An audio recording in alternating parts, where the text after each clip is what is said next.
puzzle, play with the numbers 1 to 9 in place of A, B, C, D, E, F, G, H, O. A, B, C, D একটি quadrilateral চতুর্ভুজ। এটার EG এবং HF ও পয়েন্টে intersect করেছে এবং এই কোয়াড্রিল্যাটারালটাকে চারটে ছোট ছোট কোয়াড্রিল্যাটারাল অর্থাৎ চতুর্ভুজে ভাগ করেছে। এখন এই ছোট ছোট চতুর্ভুজগুলোর যে কর্নারগুলো, এই পয়েন্টগুলোতে আমরা 1 to 9 এই সংখ্যাগুলি যদি বসাই, তাহলে আমরা এগুলো অ্যাড করলে আমরা পেয়ে যাব, যেমন এই যে এদিকে A plus E plus O plus H equal to হয়ে যাবে B plus F plus O plus E equal to হয়ে যাবে C plus G plus O plus F, এটা হয়ে যাবে 15 or 25। আবার D plus H plus O plus G এটা হয়ে যাবে 17 or 23।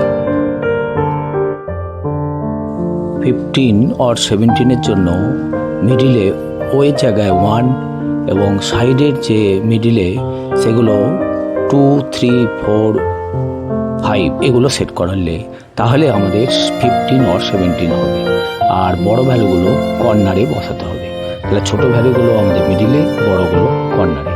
তাহলে আমরা A, E, O, H এই যে চতুর্ভুজ, এই চতুর্ভুজের চারটে ভ্যালু আমাদের সাম ঢালে দেখতে পাচ্ছি কত 15।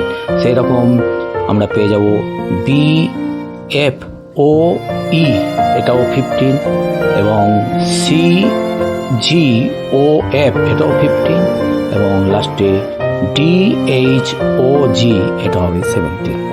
তাহলে এইভাবে আমরা এই ভ্যালুগুলো পাবো। 25 or 23-র জন্য মিডিলে যে ও আছে এটা সব থেকে বড় ভ্যালু নেব, সেটা হচ্ছে 9 এবং সাইডগুলোর যে মিডিল সেগুলোও বড় ভ্যালু নেব। এর পরে পরে যে ভ্যালু, যেমন E ইকুয়াল টু 8 এবং F equal to 7, G equal to 5 এবং H ইকুয়াল টু 6 নেওয়া হয়েছে।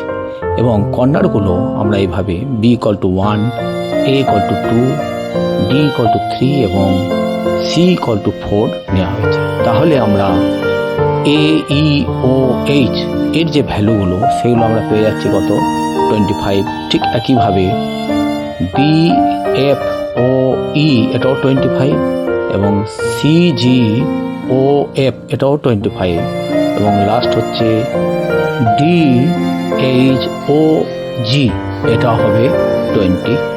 তাহলে এইভাবে আমরা এই ভ্যালুগুলো পাবো। ধন্যবাদ।